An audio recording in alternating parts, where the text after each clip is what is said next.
All right, so this is one of the vital truths that I've been convicted to just talk about today, and it's about like how we need a balance, right? We need a balance of the spiritual and the doctrine. So we need a balance of the doctrinal truths, which brings identity, which brings the grounding, which brings your foundation, and then we need to move of the spirit, which is the power of God, which is the testimony of God, which is how people can see God move on the earth, right? If we don't have both, we end up with some crazy things going on, right? So let's talk about the spiritual side of it. If you just have the move of the spirit, but you don't have doctrinal grounding, what happens is people are getting healed, people are getting delivered, people are getting set free, people are doing all these different things. Like, a lot of stuff is happening, but ends up in chaos, and then you get the bipolar Christian. Because when I feel the presence of God, I'm good. When I don't feel the presence of God, I'm worried, right? That's what happens. It's chaos. It's the bipolar Christian. It's I'm always chasing the next move, the next move, the next move, right?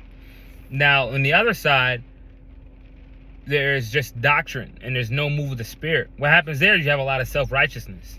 You have a lot of people that know what to say, they know the right thing to say, they feel like they're doing all the right things, and then that's the people that are pointing, saying this person's a heretic, that person's a heretic, because they feel good about themselves because they checked all the boxes and they're doing all the right things. It's a lot of self-righteousness, and it actually breeds room for a lot of condemnation, and you're a bipolar Christian there too, because now you're like, I feel good about when I do good, and I'm watching my doctrine, and I'm correct, and everybody else is wrong, all that kind of stuff, right? When you have a mixture of both, what happens is the move of the spirit humbles the doctrine person, because you realize, okay, somebody's got healed. It wasn't by my own might, by my own power, by my own strength. Somebody's got delivered. It wasn't by my own might, my own power, my own strength. Somebody's got set free overnight from an addiction. It's not by my might, my own power, my own strength. And then it humbles you, so you need that, right? And plus, when you start to learn about identity and what you have in Christ, and the foundation is sure, it's that these signs shall follow those who believe. So these signs shall follow those. They shall heal, they shall lay hands on the sick, they shall see them recover. They shall, all these different things that Jesus talked about, these are the signs that shall follow them. And then what happens on the spiritual side, when you have the doctrine, now the person can maintain deliverance. So they can get delivered, and now they're grounded, and they're identified, and they have the identity in Christ, and they can actually walk it out now, walk out their deliverance. They can get healed and actually can hold on to their healing.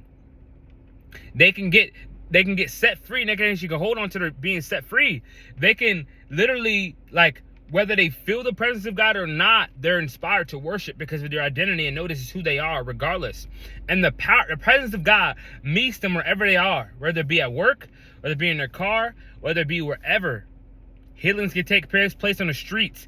Healings can take place in the supermarket because of identity. You know who you are. And I am this way no matter where you find me. At a family gathering, at the supermarket, when I'm getting my tires changed, at work, when I'm eating lunch, when I'm eating dinner. This is who I am because I know who I am in Christ. And also, I know who I am in Christ, so that's my doctrinal part. But also, at the same time, if somebody falls dead at the table, I know the power of God that lives inside of me to be able to raise the dead. I know the power of God that lives inside of me to be able to see people healed. I know the power of God that lives in me to be able to see people delivered and set free from demonic influence, set free from demonic oppression, set free from bad dreams and lack of sleep and insomnia and mental issues. So we need a mixture of both, because if we don't have both, if you just have all the move of the spirit and no doctrine, no foundation, it's chaos. And you have a bipolar Christian. Am I walking with the Lord? Am I not walking with the Lord? Am I in Christ or am I not in Christ? If you just have doctrine without the move of the spirit, now you just have self-righteousness. Oh, I'm good, I'm better than them. You look down on people. But then when you're doing bad, you're doing bad. Because, oh, I thought I was good, but I did this. And, like, there's no power. And plus, you think you did it by your own might. So we need a mix of both. I pray that somebody hears this and takes heed and sees the importance of this. Love you guys so much. I pray you guys have a blessed night, and you guys are being safe during this hurricane.